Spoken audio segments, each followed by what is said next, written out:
I'll be honest about something before I even start this.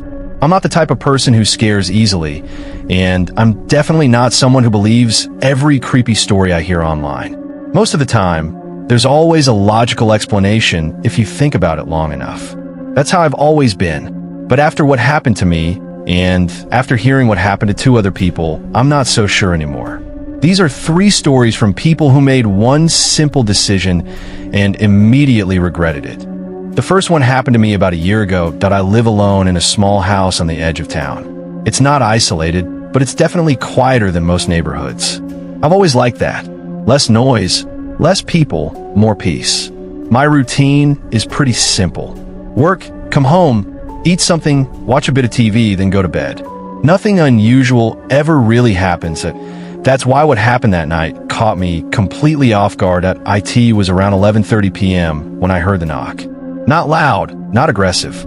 Just 3 slow, deliberate knocks on my front door. IT first, I thought I imagined it. I had the TV on, and sometimes the sound design in shows can be weirdly realistic. But then it happened again. 3 knocks. Same pattern. Same calm, controlled rhythm. That's when I muted the TV. I just sat there for a second, listening. My house was completely silent. No footsteps outside, no voices, nothing.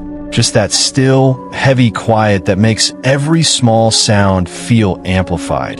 Then it came again, 0.3 knocks. I remember feeling this weird hesitation before getting up. That IT wasn't fear exactly, just a strong sense that something about this wasn't right. I checked the time again. 11:34 p.m. Nobody I know would show up unannounced that late. I walked slowly toward the door, tried to stay quiet for some reason. I didn't turn on any extra lights. I just stood there for a second, staring at the door, waiting to hear something on the other side. Nothing. I leaned forward slightly and looked through the peephole. There was a man standing on my porch. He wasn't doing anything. Just standing there, head slightly down, hands at his sides. I couldn't see his face clearly because the porch light behind him created this shadow that covered most of his features that I didn't recognize him. For a moment, I considered just ignoring it, pretending I wasn't home. But then he knocked again, 0.3 times, slow, deliberate, that same exact rhythm. And for some reason, that's what made me open the door. I didn't fully swing it open. Just enough to speak. I asked, "Can I help you?" The man didn't answer right away. He slowly lifted his head, and that's when I saw his face clearly for the first time. There was something off about his expression. Not angry, not sad, just empty, like he wasn't really focused on me, more like he was looking through me. Then he said, very calmly, "You shouldn't keep your doors locked." I didn't know how to respond to that. I just stood there confused. Then he smiled, not a normal smile. It was too wide, too forced, like he was trying to imitate what a smile is supposed to look like. That's when I felt it. That sudden drop in your stomach when your brain finally catches up and tells you something is very wrong. That I started to close the door, but before I could, he put his hand on it. Not aggressively, just enough pressure to stop it from moving. And he said, still smiling, "I just want to come inside for a minute." I don't know what came over me, but I pushed the door harder and managed to shut it. I locked it immediately and stepped back. For a few seconds, nothing happened. Then I heard him knock again, 0.3 times. Same rhythm. I didn't move.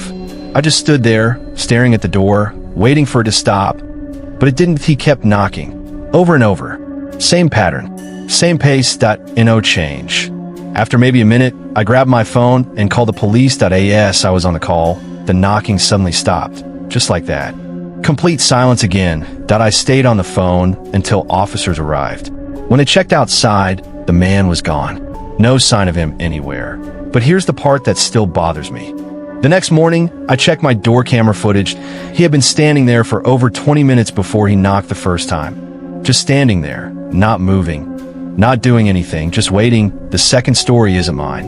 It's something that happened to a woman I used to work with a few years ago. We weren't extremely close, but we talked enough during breaks that I got to know her pretty well. She was the kind of person who always seemed calm, practical, and grounded. Not someone who would exaggerate or make things up for attention. That's probably why, when she told me what happened, it stuck with me. She had just moved into a new apartment at the time. It was a ground floor unit in a quiet complex. According to her, it felt safe. The building required a key to get inside, and most of the tenants were older or kept to themselves. Nothing about it raised any red flags. For the first few weeks, everything was completely normal. Then one night, she heard a knock that it was around 1 o'clock in the morning, which immediately made it strange. She wasn't expecting anyone, and she didn't really know anyone in the building yet. At first, she ignored it, assuming maybe someone had the wrong door. But then it came again, not loud, not aggressive, just a soft, careful knock. She got out of bed and walked quietly toward the door. Just like me, she didn't turn on any lights. She said she didn't even know why she did that. It just felt like the right thing to do in that moment. When she looked through the peephole, she saw a small figure standing to make a tea first. She thought it was a child. A tea looked like a little girl, maybe around 8 or 9 years old. She was standing very close to the door, her head slightly lowered, her hair covering most of her face. That alone was enough to make the situation confusing. Why would a child be alone in the hallway at 1 o'clock in the morning? She opened the door. Not all the way, just enough to speak, and she asked, "Are you okay? Where are your parents?" The girl didn't answer right away. Instead, she slowly lifted her head, and that's when things stopped making sense. Her eyes looked wrong. That MY co-worker couldn't fully explain it, but she said it felt like the girl wasn't really focusing on her. Like her gaze was slightly off, almost unfocused, but still somehow locked onto her at the same time. Then the girl said something that made her immediately regret opening the door. She said, very quietly, "Can I come inside?" There was something about the way she said it. No emotion, no urgency, just flat and calm. That MY co-worker hesitated. Every instinct she had told her something wasn't right. She started to close the door, but the girl suddenly took a step forward. Not fast, not aggressive, just one slow step closer. And then she repeated, "Please, let me in." That's when my coworker shut the door completely and locked it. She stood there for a second, heart racing, trying to process what just happened. Then she heard it, that a soft tapping. Not knocking, tapping, like someone lightly touching the door with their fingertips. She didn't move. She didn't speak. She just stood there, listening. The tapping continued for a few seconds, then stopped. Silence again. She waited maybe 5 minutes before finally looking through the peephole again. The hallway was emptied at No girl. No movement. Nothing. The next morning, she reported it to the building manager. They checked the security cameras. There was no footage of any child entering or leaving the building that night, that N01 matching that description at all. And here's the detail that made it worse. According to the manager, no children lived in that building. The third story came from someone I met online, and normally I would have dismissed it immediately. But after what I experienced, and after hearing the second story, I paid closer attention. The details were too specific, too grounded in reality to ignore completely. He said this happened about 10 years ago, back when he was living in a rented house just outside the city. It was a quiet place, similar to mine, with a small front yard and a single neighbor across the street. Nothing unusual about the area, no history that he knew of, no reason to feel unsafe. For the first few months, everything was completely normal. Then one night, sometime after midnight, he heard a knock at the door. That AT first, he ignored it, just like the rest of us would. Late night knocks usually mean trouble, or at the very least, something you don't want to deal with. But then it happened again, 0.3 knocks, slow, measured. Did he mention that detail, specifically the pattern? That same calm, controlled rhythm. Not rushed, not aggressive. Almost patient. That's what made him get up. He walked to the door and looked through the peephole. There was no one there. He waited a few seconds, thinking maybe whoever it was had stepped aside or moved out of view. But nothing changed. The porch was empty. That should have been the end of it. But then, just as he stepped back, the knock came again. This time louder, 0.3 knocks. From the same door he was just looking at. He said his first thought was that someone was messing with him. Maybe a prank. Maybe someone hiding just out of sight. So he did something most people wouldn't do. He opened the door fully this time. And that's when everything went wrong. The porch was still emptied and footsteps, no shadows, no movement anywhere. But the moment he stepped outside, he felt it.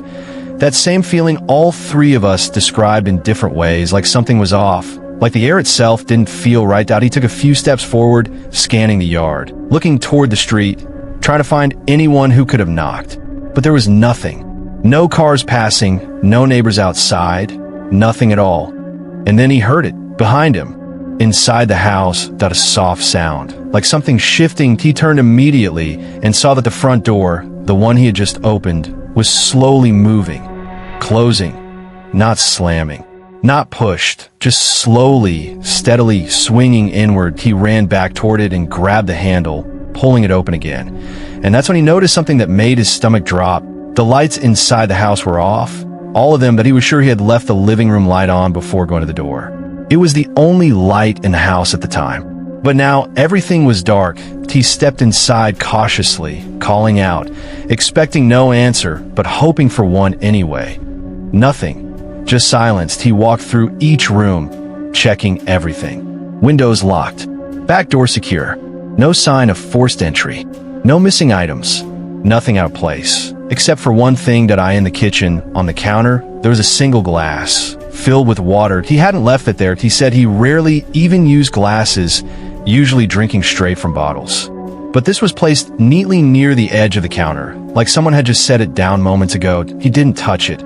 Instead, he backed out of the house, locked the door, and went straight to his car. He didn't go back inside that night. Next morning, he returned with a friend. The glass was still there, exactly where he saw it. The water hadn't been touched. Nothing else had changed. No signs of entry. No explanation that he ended up moving out a few weeks later. He said he couldn't shake the feeling that something had been inside the house with him that night. Something that waited for him to open the door. And honestly, after hearing all three of these stories, there's one detail that stands out more than anything else. None of us were forced to open the door. There was no breaking in, no threat, in no obvious danger at first. Just a simple knock. And a choice. Looking back, that's the part that feels the most unsettling. Because whatever was on the other side didn't need to force its way. IT just needed us to let it happen.